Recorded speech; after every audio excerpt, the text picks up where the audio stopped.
네, 최경영의 정치본색 시작하겠습니다. 오늘 함께할 세 분 소개해드립니다. 노영희 변호사, 김성환 그리고 김민아 시사평론가 나와 있습니다. 안녕하십니까? 네, 안녕하세요. 예, 어제 힘차게. 어제 그 최후 변론은 귀가 좀 아프지 않으셨? 나는 김계리 변호사가 하이라이트였던 것 같아. 개몽됐다던데? 예? 개몽됐다는데요? 예, 개몽됐죠. 예, 14개월 된 아이를 키우는 엄마로서 내가 아무것도 몰랐다가 순 간접판이더라. 뭐 이런 이야기인 거예요. 변호사가 아무것도 모른다 그러면 어떡해? 예. 세상 굴러가는 거 아무것도 모르고. 세상 굴러가는 거 아무것도 몰랐다가 순 간접판이더라. 간첩이 막 민주노총에 지령하고 막 국회에도 막 진입하고 막. 오늘 국민의힘 대변인도 하세요. 방송. 아니 같은 변호사인데 같이 그런 식으로 얘기하는 거. 내가 잘 몰랐는데 알고 보니 그렇게 간섭들이 많은 줄. 그 간첩들이 도대체 누구야? 아니야, 그 사법고시는 어떻게 보는 거야 대체? 아, 요즘 사법고시 아닌가? 네. 김계리 변호사는 로스쿨인가? 몰라, 나는 사법고시 봤으니까. 그렇게까지 공부하면서 개몽이 뒤늦게 이렇게 됐네. 그러니까 이해가 안 가지. 네? 그러니까 그런 말도 안 되는 소리 하면 안 돼. 솔직히 그게 말이 되는 소리야. 무슨 개몽이 돼 변호사가. 나는 좀 우리는 그러니까 안 그랬으면 좋겠어. 미몽에 사로잡힌 자들이야. 미몽에 사로잡힌. 미몽에 사로잡혔거나 우리는 간첩이거나 이 세상에는 세 종류밖에 없어요. 아니 게다가 간첩, 미몽에 사로잡힌 자들, 개몽된 자들. 게다가 무슨 민노총하고 연결을 시켜요. 세 종류의 인간들이 있는데 우리는 미몽에 사로잡혀 있거나 간첩이거나 여기 지금 정치본색 보시는 여러분들도 두 종류밖에 안 됩니다. 이거. 예. 개몽된 분들이 아니에요. 이분 같은 경우에 제가 알기로는 그 과거에 박근혜 국정농단 때 국정원에 이제 추명호 씨라고 있지 않습니까? 예. 추명호 국장, 우병우하고 이제 죽고 못 사는 사이라고 했죠. 그렇죠. 거기 변호했던 사람이거든요. 그러니까는 그래요. 예, 그러니까 개몽이 됐다면 아마 그때 이미 되지 않았을까. 그래서 그때도 굉장히 그 SNS나 개인적인 뭐 이런 입장 표명 등을 통해서 굉장히 그 당시에 어떤 법원이나 그런 변호사가 그냥 변호사의 일을 했다기보다는 그 당시에 어떤 뭐 법원이나 검찰 수사나 이런 것들에 대해서 굉장한 반감을 표출했던 걸로 저는 이제 알고 있습니다. 그렇기 때문에 기본적인 성향이나 이런 게 우리가 일반적으로 얘기하는 뭐 태극기 변호사 이렇게 부르는 분들 있잖아요. 예. 그쪽에 원래 가까웠던 게 아닌가. 그러면 이제 와서 이제 뭐 아이를 키우다가 아무것도 몰랐는데 개몽이 됐다. 이거는 제가 볼 땐 약간 MSG가 좀 들어가 있는 그런 얘기 같다, 이건. 개몽이 된 건지 오염이 된 건지는 모르겠습니다. 그 유튜버들에게 오염이 된 건지. 네. 아니 뭐 아기 키우는 거하고 무슨 상관이 있어요? 아기 키우는 사람은 그럼 뭐 어디 유모차보다는 그건 뭐야? 이름 좋네. 김개몽. 핑계는 뭐 어떠한 소리를 하고 있어? 이름이 김개몽. 그 개몽 이름을 옛날에 개명을 하세요. 옛날에 내가 개몽으로. 좋아했던 출판사가 개몽 출판사예요. 출판사 나 진짜 얼마나 좋아했는데 그때 출판사 있어. 50권짜리 책도 거기서 전조회로 나오고 위인전도 나오고 별거 다 나와서 내가 그 출판사 책을 거의 다 봤어요. 우리 엄마가 다 사줘가지고. 위인전을 많이 읽으신 분들이 이렇게 지금 저 간첩이나 미몽의 소지가 있는 분들이 어렸을 때 위인전을 많이 읽잖아요. 너무 사람이 바르고 올곧게 돼. 나 위인전 많이 읽었다니까? 그래서 윤석열 같은 사람은 참지 못하는 거야. 그렇게 되잖아? 그럼 우리나라에서는 간첩이 되는 거야. 미치겠다 진짜. 아 정말. 위인전을 너무 많이 읽었지. 아니 뭐 누군 이거는 개몽 출판사의 잘못입니다. 개몽 출판사 너무 훌륭한 출판사인데 이렇게 되면 진짜 속상하지 내가. 아니 뭐 개몽된 사람도 있고 윤석열 대통령 그게 지금 최후 진술이 77페이지. 뭐 만자가 훨씬 넘는다고 하던데요. 오늘 아침에 제 눈이 전문 빠지도록 다 읽었어요. 저도 다 읽었는데 다 봤어. 윤석열은 미래학자더라고. 예언가도만. 아 그래요? 네, 대통령 자리에 있으니까 정보를 많이 받아들이니까 다른 사람들이 안 보이는 게 다 보인다는데. 어떤 거를 봤어요? 예? 아 간첩이 다 보이고. 아 간첩이 다 보이고. 네. 그리고 국가 기밀 누출이나 이런 것들도 다 중국으로 빠져나가는 것도 다 보이고. 그리고 성반이의 선거 부정도 다 보이고 다 보였다는 거 아니에요? 이 사람 글쎄 근데 왜 천공 같은 사람을 옆에다 두지? 자기가 다 미래를 내다보는데 국가가 위기 상황이라는 게 다 보였다는 거 아니에요? 그래서 자기가 그 계몽을 위해서 국민들한테 깜짝 2시간 계엄을 선포했다고 얘기를 하는데 일종의 대국민 호소를 위해서 앞으로 계엄을 선포할 수 있다고 가정하면은 우리나라 대통령은 그냥 상시계엄을 하면 되겠어 보니까. 아니 국민들이 못 보는 거 대통령이 되고 대통령이 볼 수 있고 위기 상태라고 하면은 그냥 상시계엄을 하면 되잖아요. 그렇죠. 상시 국가 비상사태를 선포하면 되겠구만. 상시 특검에 맞서서 상시게요. 좋은데? 네. 그랬더니 또 뭐 한동훈이는 또 책 써가지고 이재명이 되면은 계엄을 또 선포할 거라고 그러면 이게 도대체 이야기는 좀 어떻게 연결되는 거야 이게 논리가? 좀 이따가 이야기. 참나. 모카쉐이크님이 너무 네. 웃겨. 산후 우울증인가 봐요. 미치겠다. 아니 14개월 됐으면 이미 좀 지난 거 아니에요? 아니야. 아예 항상 이쁠 때잖아. 그 굉장히 이쁠 때잖아. 너무 14개월. 예쁘죠. 너무 예쁘죠. 아, 진짜 정말. 예쁠 텐데. 애들 너무 예쁘죠. 근데 저는 약간 좀 비겁하다고 보는 게 헌재 변론, 최종 변론에서까지 주구장창 입 달고 살았던 반국가 세력 또는 이제 간첩이라는 말도 이제 노골적으로 나왔습니다만은 질려.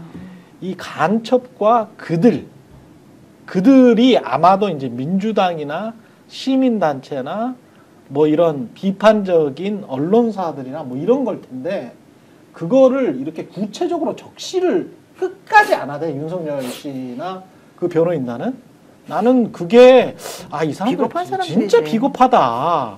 어떻게 끝까지 그들이라고만 하고 앞에는 뭐 중국, 간첩, 북한 그리고 그들을 이야기해. 근데 맥락상 보면 윤석열 씨가 대통령으로 있으면서 직무를 수행할 때 했던 반국가 세력이랑 똑같아.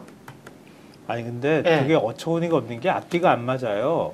그렇게 반국가 세력이 설치는 나라가 됐잖아요. 그렇죠. 이 그 위기 상황을 자기는 파악을 했고 그래서 국가 비상사태를 선포했다고 하는데 자기는 근데 한 일이 너무 많대.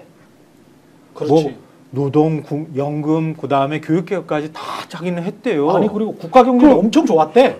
일본 다 앞질렀대 자기가. 국가 경제도 엄청 좋았대. 자기가 개막이 아니, 둘이 막 일내는 사람들 같아. 그럼 왜 개업을 했지? 그러니까 이렇게 국가가 잘 됐는데 뭐하러 계엄을 해? 이렇게 위기 상황인데 자기가 위기 상황이라고 해놓고 그 상황에서 자기는 다 너무 잘했다는데 그럼 뭐하러 계엄을 선포해요? 이해 좀 시켜줘봐. 이해 좀 그래놓고 시켜줘봐. 압권은 그거야. 그럼 자기가 잡으면 되지. 압권은 다시 돌아온다야. 알비백이야. 진짜. 압권은 알비백. 자기 돌아오겠다는 거잖아. 복귀하면 돌아오면 개헌하겠다. 임기에 연연하지 않고 진짜 잘해보겠다 해서. 이거 그러니까 앞뒤가 하나도 안 맞는 얘기를 하는 거예요. 여기 써있네 이분이 국회에서 의원을 체포하거나 끌어내라고 했다는 주장은 국회 280명의 질서유지 병력만 계획한 상태에서 전혀 앞뒤가 맞지 않는 이야기입니다. 본인이 이렇게 얘기하네 본인이. 아니 그리고 뭐 무슨 개헌군이 분합이야? 네? 아유, 옛날 표현은 불납이에요? 나방이야? 몰라. 불 켜진데 찾아 들어갈게? 질서유지 해가지고 불 켜져가지고 그 안으로 찾아 들어간다는 게 국회의사당이야? 갔더니 국회의사당이야. 안으로 들어가야 되는데 우리는 정의치가 의사당 아니기 때문에 어쩔 수 없이 유리창 깨고 안으로 들어간 거야. 이렇게 얘기하잖아요 지금. 그거하고 질서 유지하고 무슨 상관이 있어? 정의치가 거기라잖아. 의사당 아니니까 의사당 안에 들어가기 위해서 너는 거기에 있어. 그러니까 의사당 안에 들어가기 위해서 유리창 깨고 들어갔다는 거 아니에요. 도대체 문학을 하는 건지 뭐 하는 건지 이해를 좀 명탐정 김민하 평론가가 이해를 좀 시켜주세요. 이거 어떤 각도로 이해를 해야 돼 이거를? 언제부터 명탐정이 뭘 이해를 하시고 윤석열 탐정이 됐어. 윤석열과 네, 뭘 그 이해를 하고 변호인단의 이 논리 구조, 이 뇌 구조 이거 어떻게 이해를 해야 돼요? 이 사람 본인들도 이해가 잘 안 될 텐데 제가 어떻게 그걸 이해를 하겠습니까? 본인들도 그리고 이해가 안 될 것이다. 그러니까 지금 말씀하셨듯이 자기들이 내놓는 논리도 앞뒤가 안 맞잖아요. 윤석열 주장에 의하면 야당이 무슨 뭐 몇십 번을 이 취임하자마자 탄핵을 기원을 하고 탄핵 집회를 연속으로 하고 뭐 어쨌든 나라를 안 돌아가게 하고 뭐 그랬다는 거 아닙니까? 그리고 자기가 뭐 이렇게 국회에 가도 뭐 반겨주지도 않고 그런 얘기 또 하잖아요. 그러면 제가 이제 정말 이게 말이 안 된다라고 생각한 대목이 야당이 그렇게 계속 탄핵을 그렇게 기우제 지내듯이 외쳐줘서 그 탄핵할 이유를 만들어줬다는 거 아니에요 지금 윤석열이. 그렇죠. 불법적으로 계엄을 선포하여서 날 탄핵해라 이렇게 된 거 아니에요 지금.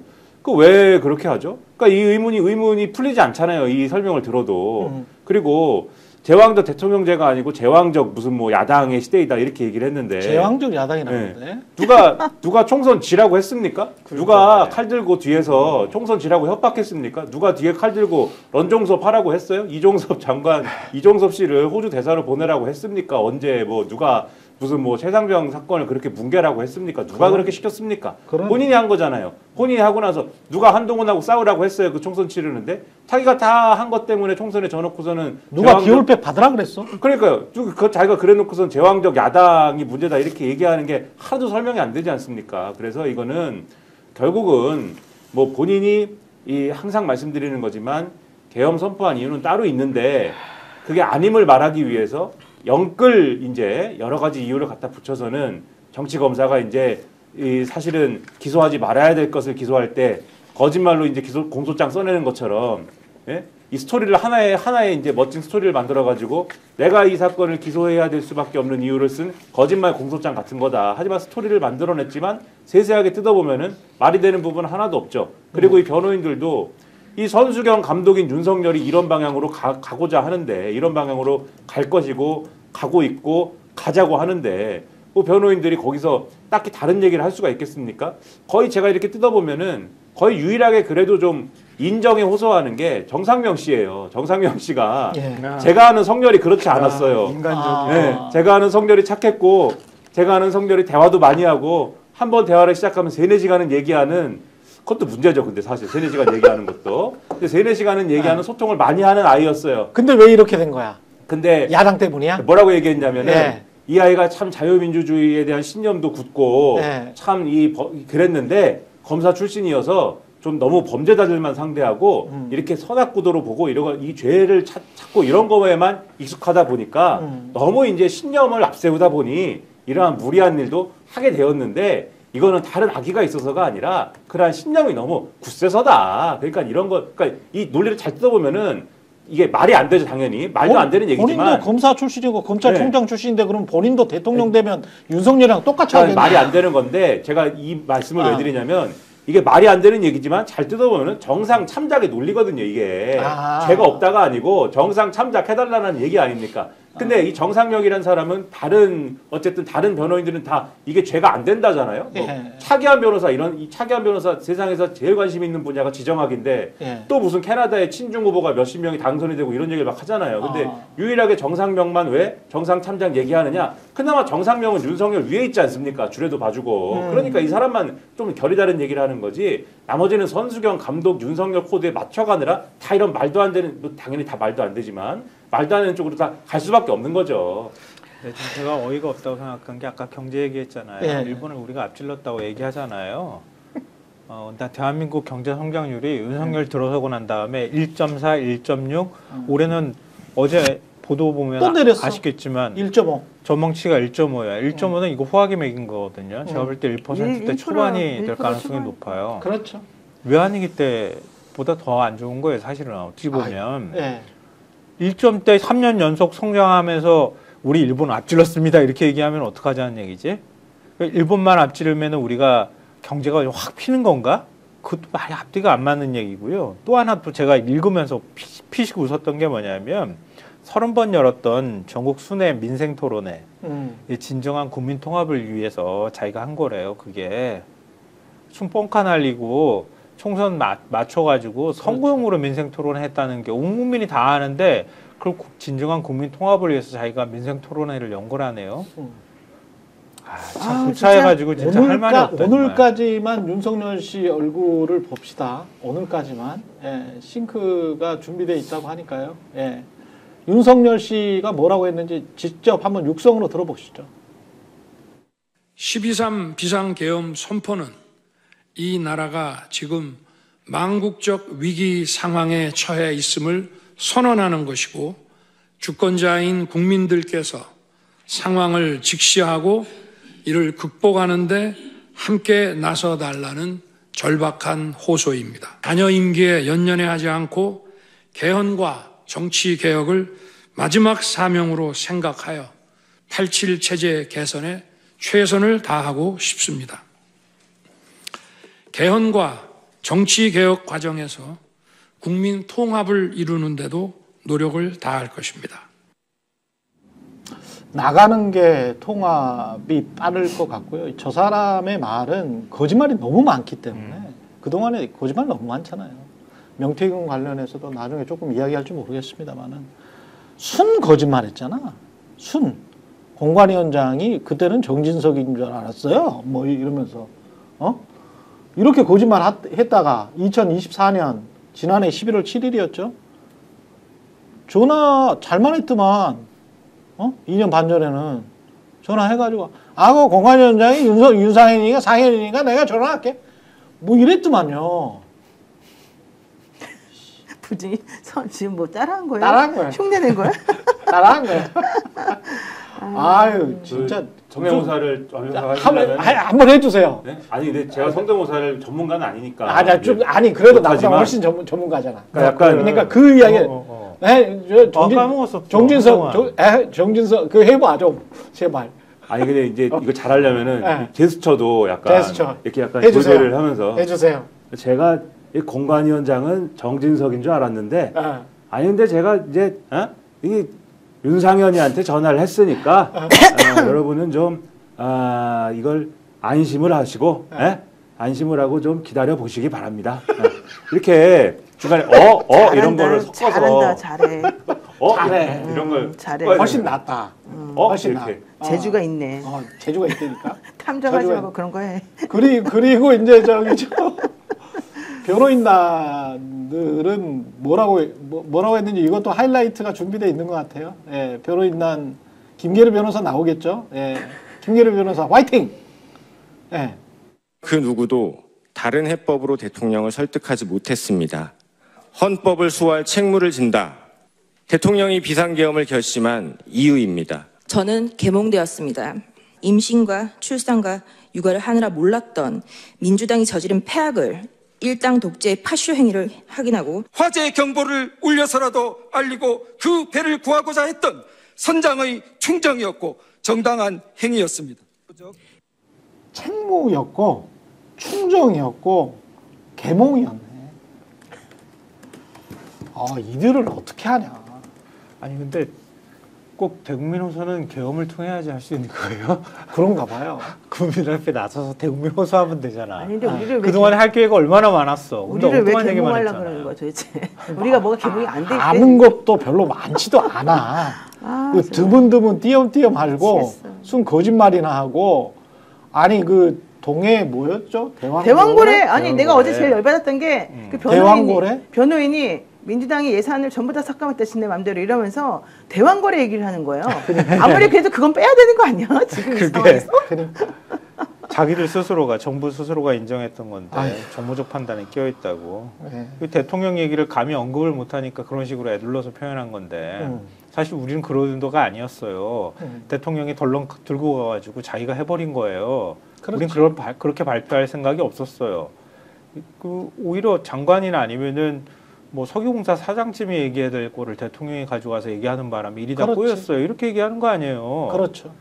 그때 엉뚱한 소리를 하고 참. 하여튼 나는 그래서 김계리 변호사 어록을 좀 쭈르륵 다 붙여가지고 누가 쇼츠 아니라 영상으로 만들어서 처음부터 끝까지 한번 다 보여줬으면 좋겠어. 근데 아니 저 부끄러워서 이렇게 나다닐 수 있나 저런 뭐가 분들은? 부끄러워 지금 너무 행복한데. 너무 그거예요. 지금 개몽돼가지고. 자기 아니 개몽됐고 그 주변에 있는 사람들은 개몽돼가지고. 응원해주겠지. 그리고 너무 잘했다고. 얼굴이 알려졌고 자기가 이제 유명 인사가 됐다고 좋아할 것 근데 이 같아. 사건을 이렇게 되면은 접수를 아니 당신을 믿고 내가 이게 수임이 가능해요? 나는 안 될 것 같은데. 그 정강원이 매개 살리는 아니에요. 또 변호사 집단이 있잖아요. 그럼요. 그런가? 오히려 스타죠. 이거 그쪽 판판해질 집단은. 것 같은데. 이런 사람이 만약에 변호사면 근데 반대로 국회 측에 장순욱 변호사 진짜 잘하더라. 장실 변호사 잘했죠. 전체적으로 다 뭐 생각이 우리랑 비슷하기 때문에 그렇게 느끼는 것도 있을 수 있겠지만 뭐 이렇게 허황된 얘기 같은 걸 안 하잖아요. 굉장히 현실적인 얘기를 하는데요. 팩트도 깔끔하고 뒤에 감성도. 그렇게 말하면 본인한테 욕해요 사람들이. 네. 아니 저쪽 사람들이 저쪽 사람. 이 사람이 편파돼가지고 아. 그렇게만 아니 받아들인다고. 제가 늘 하는 말이 있는데 미디어를 공부하신 분들 조금만 공부하신 분들은 다 알아요. 그리고 본인을 이렇게 보시는 분 다 압니다. 모든 인간은 편파적입니다. 아니, 뭐 모든 인간은 편파적이에요. 근데 이제 그 상황에서 팩트와 양심을 지키면서 바른 말을 하려고 노력을 하는 거죠. 예. 이게 또그 그거는 뭐 보편적인 우리 국민들의 투표? 뭐 저는 그것도 유튜브의 클릭수의 하나라고 보는데 그 유튜브 클릭수가 무슨 뭐 자극적인 썸네일이나 뭐 이런 것 때문에 된다라고만 생각하기는 좀 힘들고요. 그게 장기적으로 그런 어떤 유튜브가 생명력을 가지려면 결국은 신뢰가 있어야 되겠죠. 네. 근데 그 신뢰는 결국은 팩트와 양심이지 뭐 가지고 하겠어. 보편적으로 그게 인정받으면 되는 거지. 지금 MBC하고 경공의 유튜브 뭐랄까요 실시간 조회수 따라가지 못하는 거 아니야. 그럼 뭐가 보편적이야 사람들에게? 그게 다른 거지 뭘.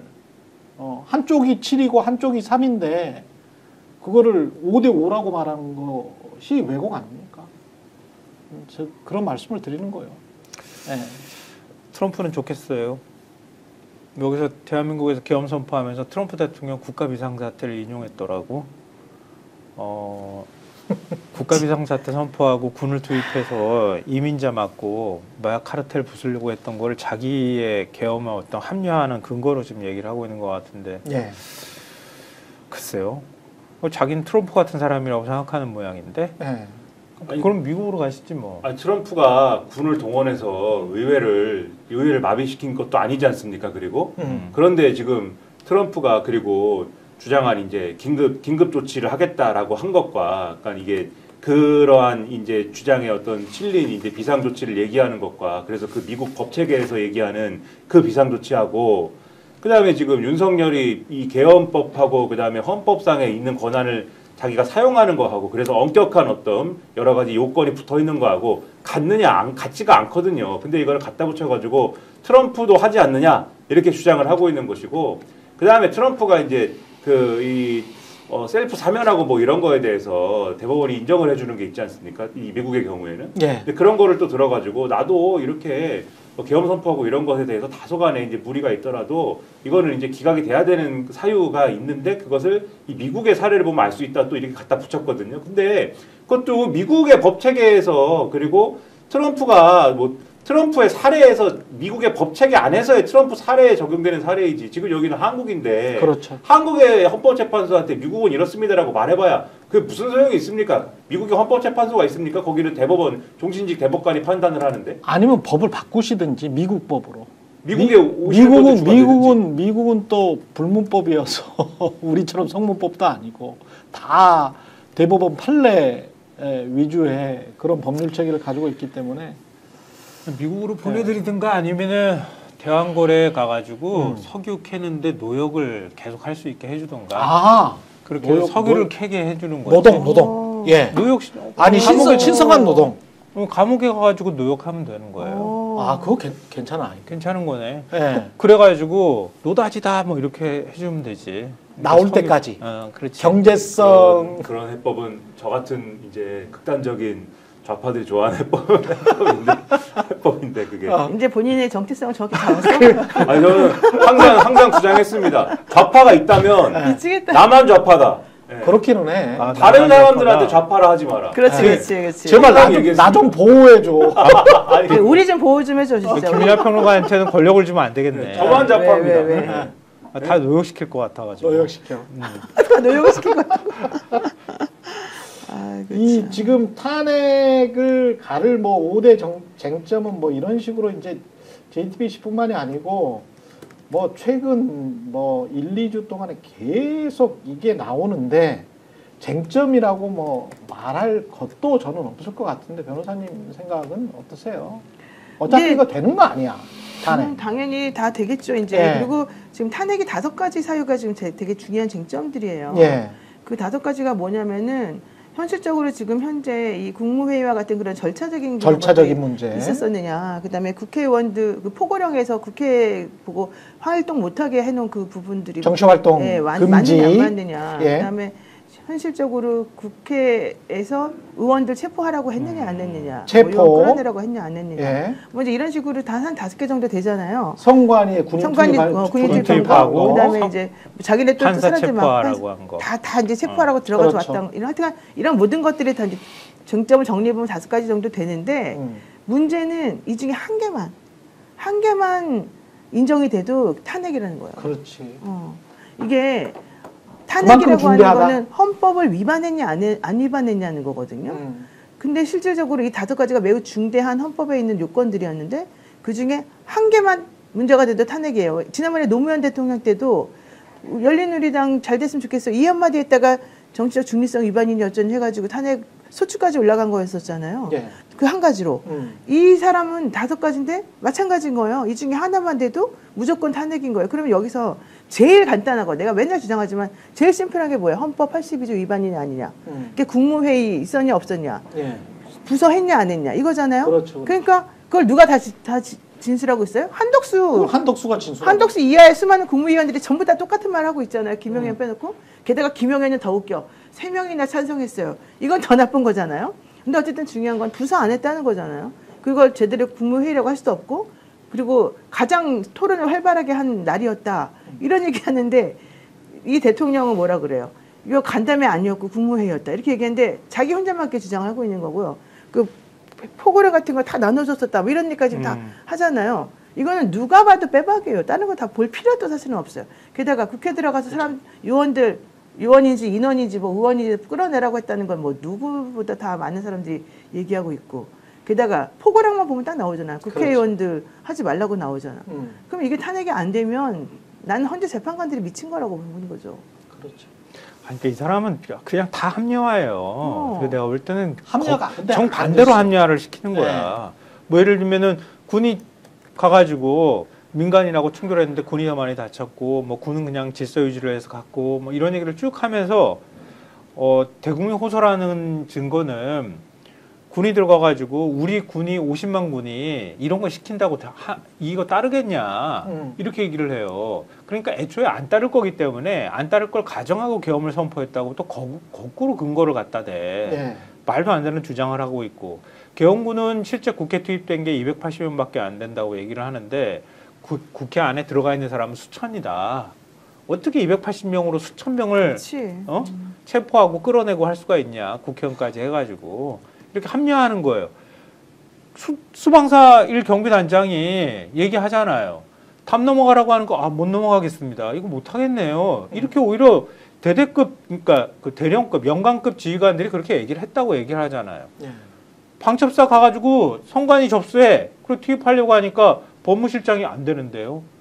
아니 이거 위헌 위법이에요. 어떻게 영장도 없이 들어가가지고 우리가 성관이를 막 접수해요. 안 돼요. 안 돼요.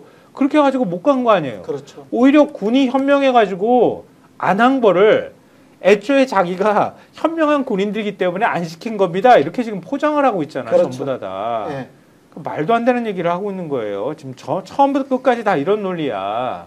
그리고 자기가 계엄을 선포해놓고 난 다음에 87년 체제 이후에 처음으로 계엄을 선포해서 대한민국을 이 지경으로 만들어 놓고 제가 직무에 복귀하면은 87년 체제를 바꾸겠습니다. 아니 이건 또 어디서 나오는 이거는 약간 제가 볼 때는 제가 최근에 이렇게 책 읽으면서 조강증이라고 조강증이요? 예. 일종의 자아분열이긴 한데요. 그러니까 조증하고 울증을 얘기하잖아요. 책을 엄청 많이 읽으셔요. 뭐 다양한 분야에 걸쳐가지고. 활자 중독이라고 그래요. 활자 중독. 진짜 많이 읽으셔요. 아니 조증하고 울증 우리 얘기하잖아요. 일반적인 경증의 조증보다는 좀 더 심한 그러니까 조강증이라고 그래요.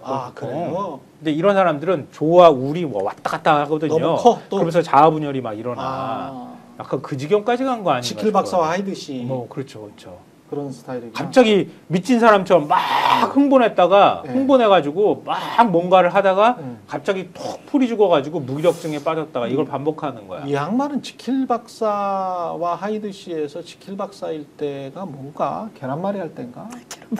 김치찌개 만들 때. 김치찌개 만들고.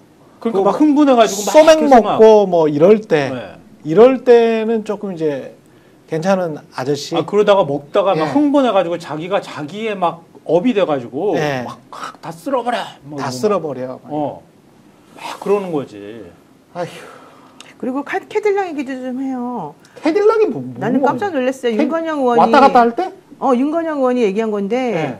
실제 그 법무부에서 호송차를 타고 나와야 되거든요. 구치소에 있는 사람은. 그 우리가 중계할 때 계속 되고 있더만. 그 카니발 긴급 호송. 산타페인가 뭐 그거 긴급 호송 차량. 네. 그래야 두 되는데 번째로 그래야 나오는 되는데 차량. 윤건영 의원 말이 이 사람이 캐딜락 몇 대가 왔다 갔다 하더니만 김성훈이가 그 차에 타고서 사람을 그 차로 움직이고 호송하는 것 같다. 그 배는 쇼야? 그런가 봐. 정확히는 그 모르겠어요. 스타리아 밴 뭐 이런 거는 쇼인 거예요? 쇼인지 아닌지는 모르겠는데 스타리아는 앞에 호송으로 앞에 그 뭐랄까 인도 차량으로 가고 그 다음에 있는 차량이 저는 탑승한 차량이라고 생각했거든요. 일반적인 산타페인가 아마 그런 일반적인 건데. 범죄자는 절대 안 되죠. 윤건영 안 되지. 민주당 의원이 윤석열 대통령이 헌법재판소 탄핵심판 등에 출석할 때 법무부 호송용 승합차가 아닌 캐딜락 경호차를 타고 이동했다는 제보를 받았다. 이렇게 주장을 했고 여기에 대해서 법무부는 확인해 줄 수 없다.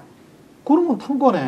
그래서 법조계가 법무부에서 윤 대통령 이동 방법을 서울구치소로 확인을 해보았더니 대통령 이동은 경호와 관련된 보안 상황이라 구체적으로 확인해 줄 수 없다라고 밝혔다. 그런데 윤건영 의원은 이날 그 내란국조 특위에서 이 말을 한 건데 윤 대통령이 김성훈 대통령 경호처 차장의 지시로 법무부의 호송용 승합차가 아닌 캐딜락 경호차를 통해 이동하고 있다는 제보를 받았다. 만약 그게 사실이라면 경호차를 이용한다면 호송용차가 아니니까 그한테서 자유롭게 통화도 할 수 있고 지시도 할 수 있고 증거인멸도 할 수 있고 자기네끼리 짬짬이가 돼가지고 김성훈하고 또 뭐 할 수 있는 거잖아요. 지금 김성훈이 구속이 안 돼 있으니까. 그러니까 문제까지 김성훈은 구속도 안 되고. 이건 너무 충격이다. 이게 도대체 말이 되는 소리냐. 김대경 대통령 경호처 지원본부장 한테 그래서 물어봤는데 나 모르겠다 이랬어요. 난 소관 업무가 아니라서 모르겠다.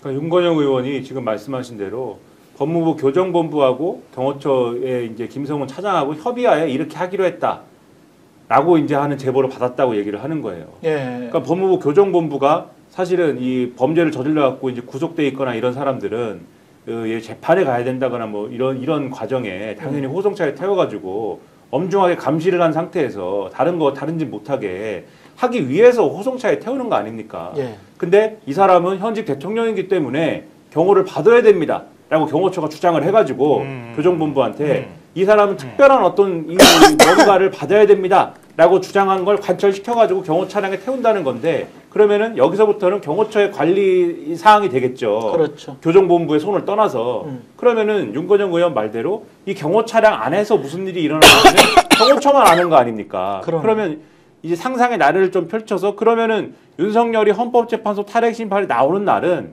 심지어는 이 경호처 차량에 뭐 누가 타고 있는지 알 게 뭡니까 사실 이제 뭐 그렇게까지 했겠느냐라는 것은 상상하기 어려운 일이지만 김건희 씨가 타고 있었을 수도 있네. 뭐 거기서 그리고 그럴 수도 있겠네. 왔다 갔다 하면서 자기들끼리 얘기할 수도 있겠네. 자기들끼리 공식적으로 접견 안 하면서. 그렇죠. 누가 타서 무슨 얘기를 어떤 수단으로 했는지 알 게 뭐냐라는 거예요. 이 경호처가 결국 여길 비호하고 있는데. 야 황당하네. 아니 그리고 검찰이 지금 계속 봐주는 게 김성훈 체포영장 지금 집행 안 하고 있잖아요. 그러니까 계속 기각시키고 있고.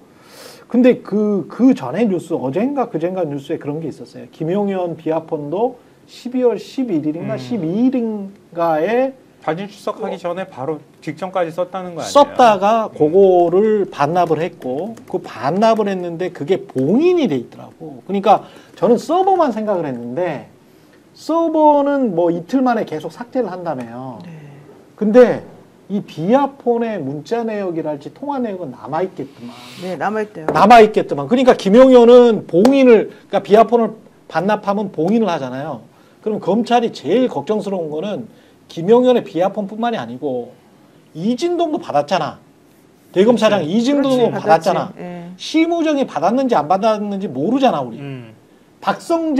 박성재는 받았을까? 아니, 박성재는 당연히 받았을 거예요. 왜냐면 그렇지. 장관들한테 다 나눠줄 근데 때. 여하튼 모르니까 박성재, 이상민 줄줄이 사탕이야. 바로 그거죠. 맞아요. 네. 그러면 검찰의 핵심부 검찰총장까지 해가지고 비아폰을 털면 되겠던데? 그렇지. 그러니까 김성훈이 제끼고 김성훈이는 체포영장 해가지고 공수처에서 하든 빨리 김성훈을 잡아서 가둔 다음에 그 안에 있는 경호처가 있는 김성훈 없으면 이제 그 다 말을 들을 테니까 그치.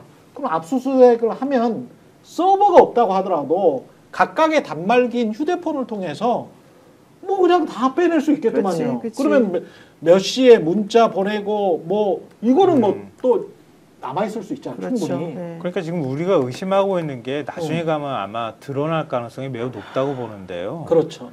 그러니까 검찰이 김성훈 차장의 영장을 자꾸 반려하고 기각해버리는 사유 중에 하나가 자기들과 관련되는 뭔가가 있는 거 아니냐 이거 아니에요. 그러니까.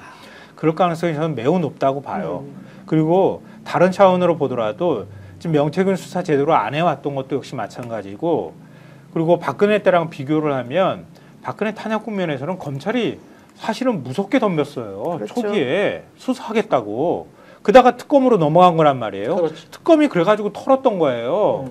그러니까 계속 특검이 그러면서 브리핑을 해가면서 결국은 탄핵 때까지 간 거란 말이에요. 이번하고 그때 제일 큰 차이가 바로 이거예요. 그러니까 검찰이 만약에 박근혜 전 대통령 탄핵 국면처럼 그렇게 적극적으로 수사하려고 나서거나 아니면 특검이 통과됐더라면 여론이 이렇게까지 막 쪼개지거나 막 시끄럽게 되지는 않았을 거예요. 맞습니다.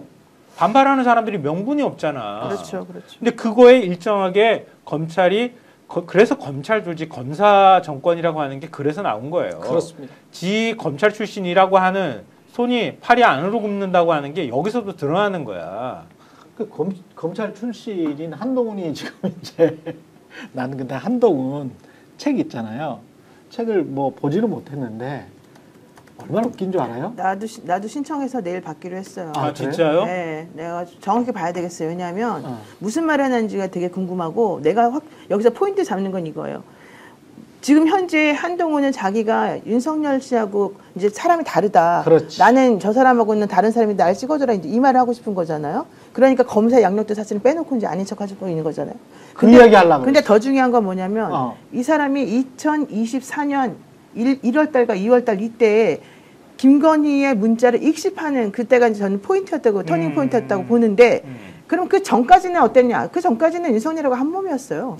그래서 이 사람이 만약에 자기가 정말로 개가천선하고 나는 윤석열과 다른 사람이라는 걸 얘기하고 싶으면 2024년 1월과 2월 이전에 자기가 행동했던 것에 대해 설명을 정확히 하고 그게 무슨 취지였는지 본인은 무엇을 잘못했는지 그럼 그때 당시에 윤석열과 김건희는 무슨 짓을 했는데 내가 거기에 부안해동했었는지 이런 거에 대한 양심 고백을 하고 그런데 내가 결과적으로 그렇게 하면 안 되겠다고 생각을 해서 이제는 바꿔가지고 김건희랑 거리를 두고 누구야 이 사람 윤석열하고 같이 거리를 둬서 난 이렇게 바뀌었다 이거 설명을 해줘야지 이 전과 이 후가 명확해지는 거잖아요. 근데 난 그런 말을 이 사람이 책에서 썼을까 안 썼을까 할 수가 없지. 이게 궁금하고 핸드폰 비번. 양심 있으면 그 말을 해야 되거든. 핸드폰 비번. 그래서 나는 그래서 사람들이 자꾸 뭐 이제는 한동훈이가 마치 엄청나게 정의의 사도인 것처럼 나오는 것에 대해서 정확히 이번에는 좀 따져줘야 된다. 그래서 내가 일부러 그 책을 샀어요. 그래서 내일 내 집으로 오기로 했어요. 오기로 했어요? 네, 내가 그럼 그거 읽어보고 네. 정말 그런 말이 들었는지 한번 포인트 찾아가지고 다 이 사람들 다 도끼 개끼니였는데 이제서 막 쟤하고는 나 안 놀았어요. 이런 식으로 쟤는 똥 묻은 개예요. 나는 뭐 묻은 개예요. 이런 얘기 하는 게 너무 싫다는 거예요. 그래서 우리 모두 그걸 확인해야 돼요. 근데 지금 뭐 출판사에서 뿌리는 내용 보면은 제일 흥미로운 내용만 지금 조금씩 이렇게 그렇죠. 끄집어내가지고 뿌리고 있는 거잖아요. 그렇죠. 그 내용 보면 애초에 글렀어 내가 볼 때는. 저도 지금 책 살까 말까 계속 고민했거든요. 근데 이건 왜 그걸 사야 일종의 되나? 사야 되나? 직업윤리상 그걸- 사야 되나 계속 그걸 왜 고민을 사야 했는데 되나? 지금 뽑아가지고 뿌리는 내용을 보니까 안 사도 될 것 같다는 생각이 자꾸. 그러니까 그건 이거는 맞아요. 경선용 책이 분명해 보여요. 아, 그러니까 맞아요. 지금 대선 후보가 경선용 돼야 책이지. 되겠는데 지금 대선 후보가 안 되는 이유는 국민의힘의 이 지지층과 당원들이 윤석열 만세를 부르는 상태가 돼 있기 때문 아닙니까? 그러면은 한동훈은 배신자인 것이고 계엄을 해제를 하고 계몽령을 해제를 하고 이자가 그다음에 윤석열을 탄핵을 시켜버렸기 때문에 그러니까는 배신자가 되어 있는 거 아닙니까? 그러면 이 사람들한테 윤석열 만세 부르는 사람들한테 내가 왜 계엄을 해제를 하였는가? 그리고 왜 윤석열을 그렇지. 탄핵을 하였는가? 이거를 설명을 해줘야 되거든요. 그렇지. 그래서 나온 책이어서 그치. 지금 이제 나오는 얘기를 보면은 자 나는 계엄을 왜 해제를 하였는가? 일단 첫째 계엄령이 잘못됐는데 그 잘못된 이유 뭐 요런 저런 것도 있지만 요런 저런 뭐 아기자기한 여기서 아기자기하다는 건 제가 비아냥되는 겁니다. 예. 이 사람의 인식 속에 무슨 뭐 요건을 갖추지 않고 이런 건 지금 아기자기한 얘기 같아요. 아기자기한 얘기고 왜 계엄 해제할 수밖에 없었느냐? 그냥 갔으면 이재명 유죄 나오고 우리한테 유리한 국면 되는데 윤석열이 계엄령 선포해가지고 그 왜 선포했는지 이해도 안 되고 그리고 이재명은 정권을 이렇게 이재명이 정권을 잡으면 반드시 이재명이 계엄령을 선포한다. 유죄가 안 되려고. 그래서 이 이재명의 계엄령을 막아야 되는데 우리가 계엄을 정당화하고 계엄을 인정한 정당이 되면 이 이재명의 계엄령을 막을 수가 없다. 그래서 이재명의 계엄령을 막기 위해서라도 윤석열의 계엄을 막고 해제를 했어야 된다. 그래서 계엄령을 막고 이것을 반대하는 포지션을 취하는 것이 굉장히 중요하고 그래서 윤석열을 탄핵을 했어야 되는 거다. 이 논리예요, 지금. 이 논리인 것이고 이게 결국은 이렇게 해가지고 그리고 나는 요거를 또 즐거운 마음으로 한 게 아니다. 윤석열에 대해서 대단히 미안한 마음이 있고 또 우리 지지자들이 윤석열을 이렇게 사랑하는데 내가 또 큰 마음의 빚이 있고 그런 톤이 있어? 그런 뉘앙스가 있어? 그런 얘기예요, 이게. 그러니까 그것도 또 극우도 또 잡으려고 하는구나. 그런 얘기죠, 이게. 이 사람들에게 그래서 내가 혼자 무슨 배신하려고 한 게 아닙니다. 그리고 결국은 뭘 보여주고 싶은 거냐? 여러분 나더러 자꾸 배신자라고 하는데 이 사람들 중에서 뭐 이런 올망졸망 보수 대권주자라는 사람들 중에서 예? 이재명 상대할 사람 누굽니까? 결국은 나밖에 없지 않습니까? 이거거든요, 얘기가. 그럼 이런 책은 제가 볼 때는 무슨 뭐 역사적인 의미나 이런 게 있는 책이 아니라 아까도 말씀드렸지만 경선 전략에 국한되어 있는 그런 책인 것이다. 이미지 전략. 그리고 출판사도 이제 메디치 미디어잖아. 네. 메디치 미디어가 조국책을 냈거든. 그러니까 조국책을 낸 곳에서 내가 내겠다. 이게 서로 간에 이익이 딱 맞아떨어지는 거야. 출판사와 한동훈 간에 야 이거 난 여기에서 한번 신문사에 딱 좀 해볼게. 메디치 미디어는 조국책을 냈으니까 그러면 내까지 내면 나는 약간 좀 이렇게 중도 보수로서 이렇게 되고 아까 말씀하신 것처럼 저자 속에 공군 법무관 그 3년 한 건 있지만 검사가 없어. 말이 돼? 그래서 몰랐대. 검사가 없어. 아니 그러면서 자기는 몰랐다는 듯이 또 말을 해요. 그 빠져있던가요? 이런 식으로 말해요. 웃긴 놈이야. 기자가 물어보니까 네. 말이 안 되는 거잖아. 보통 있잖아요. 압구정 현대고 나왔잖아. 압구정 현대고 나왔는데 이제 옛날에 충북 무슨 뭐 이런 걸로 청주 뭐 이런 걸로 본인을 이제 포장을 하더만요. 그러니까 이게 아까 지금 선거공학적이다라는 게 맞아요. 완전히 그거야. 그리고 사람들이 정확히 물어봐야 되는 거는 당신이 17년 동안의 검사 시절 그리고 윤석열 정부의 법무장관 시절 윤석열과 김건희의 마름이었나? 마름이었나? 요거는 언론이 물어봐야 된다고 그렇지. 봐요. 제가 좀 거칠게 표현해서 한 단어로 표현해서 마름이라는 단어. 근데 한 행위를 보면 마름 같았거든. 그렇지. 특히 채널A 사건이나 이런 것들 보면 상당히 마름 같잖아. 고발 사주기 명확하게. 고발 사주도 상당히 이거 확인해봐야 되고. 그렇지. 그리고 고발 사주도 법무부 장관 할 때 상고를 포기를 해버렸잖아. 그러니까. 지가. 자기도 걸려 있는 수 있는데. 아니 그리고 대통령 얘기도 해야 돼. 대통령 그때 그 처분금지 가처분하고 그다음에 이제 막 하고 저기 행정소송하고 난리 났었을 때 처음에 자기가 법무부 장관 돼가지고 변호사 자른 거 1심에서 이긴 변호사들 잘랐잖아요 자기가. 그리고 난 다음에 2심에서는 엉터리 대응해가지고 윤석열이 이기게 만들어줬잖아. 그 부분도 어떻게 했는지 확인해봐야 돼요. 굉장히 미선적인 할 게 되게 많아요. 되게 미선적이야. 이렇게 하다가 이제 곧 있으면 이명박 씨처럼 어디 가서 국밥 먹을 거야. 돼지국밥. 그러겠지. 평소에 안 먹던 돼지국밥 뭐 이런 거 먹으면서 뭐 일이나 잘해 뭐 이러겠지. 대치동에 아주 비싼 아파트로 다른 데로 이사했다고 제가 들었는데 원래 타워팰리스에서 이사했어. 이사했어요. 아파트 아파트 단지에 사시는 분한테 제가 직접 얘기를 들어가지고 돈이 많은 집안이니까 아파트 이사도 커뮤니티에 이사했다는 얘기가 이미 다 돌아가지고 그래요? 그 중에서 제일 넓은 아파트라고 뭐 이렇게 얘기하더만요. 대치동은 사실 좀 저 옛날 아파트야. 좀 좁아. 아니, 새로 진 아파트. 그러니까 타워팰리스는 좀 좁다고. 이 사람들 수준엔 그럴 거야. 뭐 한 60평대인가 막 넓은 아파트라고 하는데 평수까지 나오고 난리 났어. 근데 이걸 보면서 제가 무슨 생각했냐면은 지난번에 한번 책 홍보자를 뿌렸어요. 나왔는데 그때 계엄과 관련되는 얘기가 대부분이었다고. 근데 사람들이 이제 계엄에 대해서 이제 막 그 다 까발리는구나 이렇게 생각을 했는데 아니 출판사가 또 뿌렸어. 지금 일제히 같은 신문에 그러니까 언론에 일제히 같은 똑같은 내용이 지금 실린 거거든요. 왜? 근데 어제 뿌린 거의 핵심은 뭐냐면 그거야. 이재명은 대한민국에서 제일 위험한 인물이야. 그러고 난 다음에 또 하나 문장으로 제일 제 눈에 들어왔던 게 이재명 정권 탄생을 막기 위해 계엄의 바다를 건너자. 이거예요. 자, 계엄은 이미 뭐 나는 위헌적인 개념이라고 이렇게 얘기하고 막 했는데 그래서 날 배신자로 막 얘기를 하지만 이제 필요 없습니다. 그건 중요하지 않아요. 계엄의 바다 빨리 건너버립시다. 이렇게 얘기하는 거예요. 탄핵에간 건너자고 얘기했던 거랑 똑같은 얘기하는 거야. 그러니까 제일 무서운 게 결국 배신자 프레임인 거예요. 그거 빨리 벗어 던지자고 하는 얘기를 하고 싶은 거지. 배신자 프레임에서 벗어나야지 그 사람들은 이 대권 주자로서의 이게 그렇지. 있으니까 그렇게 하려는 건 확실한데 어쨌든 중요한 건 본인이 책을 써가지고 뭔가 사람들에게 나는 이런 사람이라고 정확히 알리고 싶으면 가감 없이 솔직하게 그냥 얘기해라. 그리고 자기가 뭘 잘못했었는지 정확하게 얘기를 해줘야지. 정치인으로서의 선언이 그래야 돼요. 왜냐하면 이준석 씨처럼 자꾸 막 요리조리 말장난하면서 빼면은 그 사람은 큰 정치인이 못 되는 거잖아요. 조금 늙은 이준석이야. 한동훈은. 그러니까 그렇게 하면 안 돼요. 조금 늙은 이준석. 많이 늙은 이준석이 너무 윤석열이고 재밌네. 조금 늙은 이준석이 한동훈이야. 그러니까 나는 그 세 명이 진짜 이 세 명 정치인의 특징이 딱 드러나잖아. 우리가 보기에는. 네. 나는 그래서 위선이에요. 너무 위선적이고 위선이야. 가식적이고. 세 사람의 공통점은 위선. 가식적이고 뻔뻔하고. 네. 그리고 자꾸 말장난으로 모든 걸 넘어서려고 그러고. 그러지 말라고 그냥. 차라리 김민아가 낫다고 나는. 아이, 김민아는 차라리가 뭡니까 또? 김민아는 괜찮아. 차라리 누나를 위해서 좀 희생해. 그래, 왜이 맥락을 좀 잘 봐봐. 칭찬하는 거잖아, 칭찬. 좋은 말이야. 아마 지금 세 명이 다 똑같이 이구동성을 말하잖아. 한참 저보다 한 10년 선배가 있는데 저보다 또 10년 후배가 그 10년 선배한테 그나마 술 먹고 했잖아요. 취해가지고 그러면 자기는 20년 선배잖아요. 그나마 얘는 양질이야 이러더라고요. 야, 진짜. 술 먹고 그나마 얘는 양질이야 뭐 이러더라고요. 어쨌든 김민아 쇼 하시는 분들께서 야 어디다 김민아를 갖다 대냐 막 나 혼내주고 있는 중인데 아니 다 웃자고 하는 말이에요. 차라리라는 말은 사실 김성환한테 써야 돼. 왜 갑자기 이쪽 하다가 이쪽 안 되니까 왜 나한테로 지금? 원래 나의 화법이에요. 나 지금 목소리 안 나오는 거 봐. 나 불쌍하잖아. 아니 그 정도는 뭐 가볍게 넘어갈 수 있다.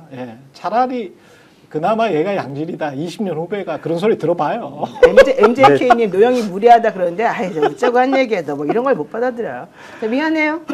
원래 개그가 개그야, 이렇게 개그. 때리는 게 있으면 반발하는 것도 있고 이래야 개그가 되죠. 그러니까 세상 일이 3인성우가 아니에요. 3명 모이면 1명 바보 되는 거야. 맞아, 그거 맞아. 네, 그런 건데. 아니 근데 한동훈 얘기를 세상은 2대 1이야. 3명이 하면 항상 그렇게 돼 있어. 그리고 우리가 이렇게 편 먹으면 되잖아. 이제 그래, 편 먹자. 편 먹어가지고 해볼래요, 그러면? 그래, 우리 2대1로 자기네랑 하자. 그러니까 방통위는 5명이 있어야 된다니까. 그렇지. 항상 짝수보다 호수가. 왜 짝수로 해가지고 말이야. 아무런 합의도 안 되게.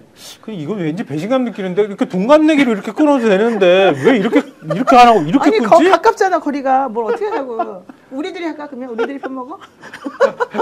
우리들이 집이 가까워요. 한동훈 얘기로 돌아가면요. 한동훈 뭐 이렇게 프레임에서 벗어나려고 하는데 제가 볼 때는 이미 우리는 겪어봤잖아요.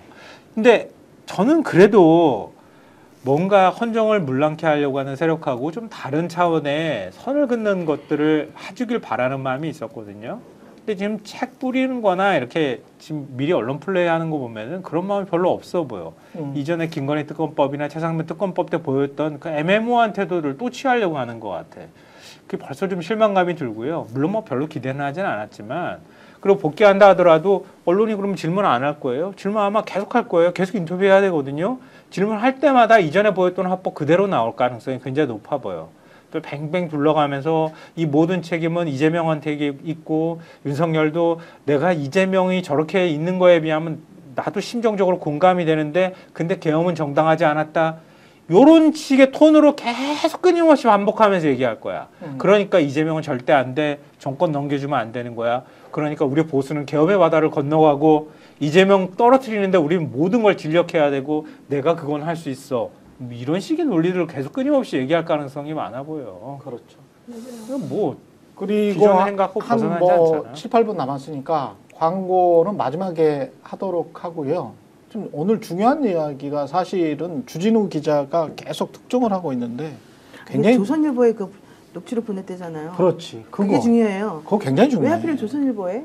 그러니까 조선일보에 보낸 이유가 명태균의 말로는 그러니까 주진우의 오늘 스튜디오에서 한 말입니다. 그러니까 명태균의 말로는 윤석열이 조선일보를 좀 잘 안다. 그렇지. 잘 아니까. 그렇지. 조선일보 그런 이야기를 이제 들었었나 봐, 명태균이. 그러니까 이제 이 기자한테 연락을 해서 네가 좀 메신저 역할을 했으면 좋겠다. 나와 어떤 용산 사이에. 그런데 이 기자는, 여기자더만요. 이 기자는 아니 내가 그런 브로커 짓은 안 했다. 그래서 나는 용산에 주지는 않았고 내가 그냥 가지고 있었다. 왜 가지고만 있었냐? 그거는 저쪽에서, 명태균 쪽에서 보도하지 말라니까. 나는 약속을 지킨 거다. 그런데 엉뚱한데 너한테 준 거잖아. 주진우 너한테 엉뚱하게. 그렇지. 그래가지고 내가 이렇게 뽀록이 났네. 내가 가지고 있었던 것이. 뽀록이 나. 예. 그렇게 된 것일 뿐이야. 나는 아무런 기자로서의 양심에 위배된 게 없어. 라고 이야기를 했는데 어떻게 알았는지 이 기자는 부인하고 있는 거고, 그렇지. 어떻게 알았는지 김건희가 누군가에게 이야기를 하잖아요. 야, 이거 언론사한테도 줬어? 안 그래도 말이야, 이것들 말이야, 조중동 이것들 완전히 나라의 해악인데 조선일보는 나는 오늘 결심했어. 폐간해야 되겠어. 근데 이 말을 언제 했냐? 명태균이 구속된 후에 했다는 거야. 명태균이 구속이 11월 17일인가 그랬죠. 그러면 개헌 바로 직전에 12월 3일 아니야? 11월 구속 다시 보자. 11월 14일인가 11월 17일인가 제 기억에 그래. 그러면 그치. 이거는 진짜 김건희는 그 전에는 이게 지금 계엄 직전이고 완전히 몰려 있는 상황이고 15일 1월 15일 11월 구속 1월 15일 11월 15일 11월 15일 네, 그 즈음이야. 그런 상황에서 김건희가 누군가에게 구속 후에 이런 이야기를 했다는 건 김건희가 지금까지 얼마나 어떤 행세를 해왔다는 거예요, 도대체? 그러니까요. 예? 그 뭐 대통령이죠. 이게 그러니까 그 상상을 해보자면 그러니까 명태균 씨는 조선일보 기자한테 준 거 아닙니까? 그렇죠. 그럼 기자가 신문사 기자가 상식적으로 받으면 그것도 조선일보에 다른 데도 아니고 그렇죠. 얼마나 그 나름대로 뭐 여러 가지 이제 엄격하겠습니까? 예. 받으면 어떻게 하겠습니까? 그 받고 이거 내 거야 뭐 이러겠습니까? 나만 가져야지. 이거 보고하죠. 당연히 예. 보고하지. 보고하고 체질이 공유하죠. 예. 보고하고 데스크한테 얘기합니다. 무조건 얘기하면 거기서 이거 어떻게 할까? 일단은 갖고 있어. 이렇게 얘기할 것이고 그럼 요거는 그럼 용산 어떻게 하느냐? 요 갖고 있는 기자는 갖고 있는 거고 내용을 보고는 하는 거지만 요 윗선에 있는 고위층 누군가가 용산에다가 그렇겠죠. 얘기를 하겠죠. 아. 이런 거 갖고 있는데라고 하면서 그 외에 다른 뭔가를 얘기했겠죠. 그게 뭐 딜의 영역이든지. 그래서 우리가 갖고 있는 거 있는데 뭐 이렇게 저렇게 하쇼. 이거 우리가 뭐 계속 갖고만 있겠습니까? 언젠가 보도할 것인데 이 나오기 전에 이런 거 저런 거 정리를 하쇼. 뭐 이런 걸 했던지. 그렇겠지. 어드바이스를 했던지 딜을 했던지 뭔가를 이제 시도를 했을 것이고 용산은 뭐 꺼져라 이랬겠죠. 말이 안 됐겠죠. 그러니까 이게 뭔가 김건희가 이제 부르르 떨었겠지. 그렇죠. 뭐 꺼져라 이렇게 했을 것이고 그리고 명태균 씨가 뭐 구속되고 이 검찰이 이제 이 원하는 대로 돌아가지 않았을 테니까 뭐 구속되고 뭐 이렇게 되면서 그러면 용산 입장에서는 그러면 이게 원하는 그림으로 안 갔으니까 조선일보는 이제 꼭 보도를 하겠구만. 그렇지. 이렇게 나왔을 것이고 그러면 보도를 하는 상황이 될 것이다라는 걸 또 용산은 그러면은 뭐 다 누군가 혼자만 알고 있습니까? 공유하죠. 또 곧 보도가 나올 것 같은데 그러면 윤석열도 알게 되고 다 알고 있었을 거 아닙니까? 그렇죠. 여기에 대한 뭔가 대응을 해야 되고 그 윤석열은 지금 검찰의 무슨 뭐 수사 내용을 봐도 그렇고 그다음에 국회에서의 한동훈의 동태를 봐도 그렇고 그다음에 지금 뭐 조선일보 등의 언론의 상황을 봐도 그렇고 곧 명태균이 이렇게 저렇게 다 터진다는 거는 불을 보듯 뻔한 상황 아닙니까? 그래 이런 정황을 보더라도 이 계엄령을 불법적으로 선포한 이유가 뭔지가 좀 더 분명하게 드러나는 어떤 그런 내용들이다라는 걸 알 수가 있는 거죠. 근데 조선일보 폐간에 목숨 걸었다고 대통령 부인이 얘기했다는 거잖아요. 그래서 부정적으로 얘기했다는데 제가 박근혜 때 그때 의상실 영상 조선일보가 제일 먼저 가지고 있었거든요. 그렇죠. 조선일보는 최순실을 이미 알고 있었어요. 그렇죠. 그 뉴스버스에 있는 기자가 갖고 있었던 거잖아요. 이진동 기자. 그때 내가 그걸 다 TV조선 기자들한테 얘기를 들었어요. 처음에 그 미래재단이랑 다 알고 있었어요. K재단 조선일보는. 제일 처음에 걔네들이 그쪽에서 먼저 취재를 해가지고 먼저 그게 물어봤었어요. 뭐냐면 그건 가린 상태에서 먼저 맛배기로 조금 보도한 거예요. 조선일보가. 그렇죠. 조선이 보도하니까 모든 언론이 이거 뭐지? 그러고 달려들었어. 그래가지고 다 취재하겠다고 다 달려서 들어서 취재하다가 한겨레에서 최순실 이름 딱 일면에 나오면서 그냥 퐁 하고 터진 거란 말이에요. 그렇죠. 근데 조선일보는 이미 의상실 영상뿐만 아니라 다 최순실이 어떻게 한 건지 다 갖고 있었어. 미르재단, K재단 다 갖고 있었어. 근데 안 한 거예요. 안 하면서 그때 뭘 딜을 하려고 그랬어. 송희영 주필 구속되는 거 그 딜 치려고 시도했어. 그러다가 뽀그러진 거야. 그러다가 자기네들이 다 갖고 있었다가 안 하고 있었지만 그 차마 못 하고 있었던 거를 다른 데서 치니까 TV조선이나 이런 데서 그냥 막 치고 나갔단 말이야. 그 다음에 이건 어차피 판 이거 다 깨져버린 거야. 이렇게 된 건데 이번도 판이 똑같아. 내가 근데 보니까. 그러다가 중간에 하다 말았어요. 그게 웃긴 거예요. TV조선이 처음에 이걸 시도를 해가지고요. 처음에 기사를 먼저 내려고 자기네들이 다른 데보다 내가 알기로는 한국일보랑 한겨레보다 한 2주 정도는 먼저 걔네들이 앞서가지고 먼저 취재를 시작해가지고 하려 그랬거든요. 그리고 되게 많이 알고 있었어요. 그랬는데 중간에 이 사람들이 하다가 말았어요. 이 위에서 이걸 못하게 얘기를 했대요. 그래가지고 중간에 이 사람들은 그만두게 되고 그 이후에 JTBC가 이제 그 치고 올라와가지고 그렇죠. 원래는 한겨레도 원래 참 열심히 했었거든. 한겨레가 하고 그 다음에 이제 JTBC가 태블릿 터뜨리면서 터뜨리면서 갔던 건데 네, 그렇게 실제로 됐어요. 조선일보 의상실 영상은 봄에 이미 갖고 그러니까 있었어요. 이미 다 가지고 있어서 원래 하려다가 윗선에서 나중에 못하게 터진 거는 막았다는 거야. 9월쯤에 터졌지만 윗선에서 못하게 막았대. 그러니까 이번에도 사실은 마찬가지. 그러니까 명태균 게이트에 대해서 조선일보는 그러니까 이런 거 할 기자 말이 없어, 다 알잖아요. 받으면은 자기가 풀거나 내용을 본 다음에 이거 크다라고 생각하면 당연히 윗선에 보고하고 그렇지. 당연히 사주까지 보고 올라가는 거야. 당연하죠. 조선일보는 네. 올라가면 그거 가지고 뭐 아까 김민하 평론가 얘기했던 것처럼 딜을 하든 뭘 하든 우리 갖고 있어. 그렇지. 까불지 마라고 하든. 그 김건희라는 사람은 조선일보 폐간시키겠어 이렇게 하는데 조선일보가 그거 낼름 갖다 주겠어? 안 줘? 못 줘? 우리 들고 있을 거야. 이렇게 쓸 거야. 저런 이제 정보 보고는 보통 이제 부서 게시판에도 올리지 않고요. 데스크나 이제 부장하고만 하고 그리고 데스크 부장은 바로 이제 국장하고 하고 그런 식으로 이제 처리가 되기 때문에 다른 기자들도 공유가 안 돼요. 저거는. 그래도 김건희 씨는 그래도 정상적인 사고를 할 때가 있었네요. 조선일보 폐간 이런 얘기도 하고. 근데 갑자기 그러니까 자기네들은 안 도와줬다고 생각하는 거예요. 지난 총선 때 아니면 총선 이전에도 마찬가지지만 윤석열 집권 이후에 보수 언론에서 윤석열 태도 바꿔라 계속 얘기했던 거잖아요. 뭐 통합해라 뭐 해라 계속 코치라고 나름대로 진심으로 윤석열 정권이 흔들리지 않기를 바라는 마음에서 얘기를 한 거란 말이에요. 그렇지. 고언을 한 거지. 왜냐면 지지율이 20% 바닥에 계속 있는데 윤석열은 내 멋대로 할 거야라고 계속 나왔던 거잖아. 집권 이후에. 한 번도 거기서 벗어나 본 적이 없어. 그러니까 불안한 거지. 선거 앞둔 상황에서. 그러니까 계속 조언을 한답시고 했는데 윤석열 입장에서는 자기를 계속 괴롭히고 비판했다고 인식을 한 거지. 그렇지. 그러니까 윤석열은 더 극우 유튜버한테 빠졌을 거고. 이게 악순환이 된 거예요. 여기까지 하겠습니다. 정치본색이었고요. 인터넷 신규 가입 시 최대 48만 원, 인터넷 가입과 동시에 현재 쓰고 계신 휴대폰 통신사만 변경해도 추가로 최대 30만 원이고요. 정수기 렌탈 최대 30만 원, 합하면 108만 원의 혜택을 3년마다 받으실 수 있습니다. 약정 끝나셨다면 꼭 신청하시기 바라고요. 현금 사은품 혜택 원치 않는다. 55인치 삼성 TV로 선택 가능합니다. 1670-2571 그리고 네이버의 인터넷 비경 검색해 보십시오. 상담할 때 스픽스 또는 최경련의 정치본색 유튜브 말씀하시면 함께 할수록 더 큰 혜택, 지인 추천 시 추천할 때마다 최대 4만 원 모바일 상품권을 새 이벤트로 드리겠습니다. 정치본색이었습니다. 노영희 변호사 그리고 김민아, 김성한 평론가였습니다. 고맙습니다. 네, 고맙습니다. 스픽스는 말하는 언론입니다. 대세는 유튜브, 그중에서 스픽스. 좋아요, 댓글, 구독, 알림 설정. 여러분이 저희를 사랑해 주시고 우리가 여러분을 사랑하는 4가지 방법입니다.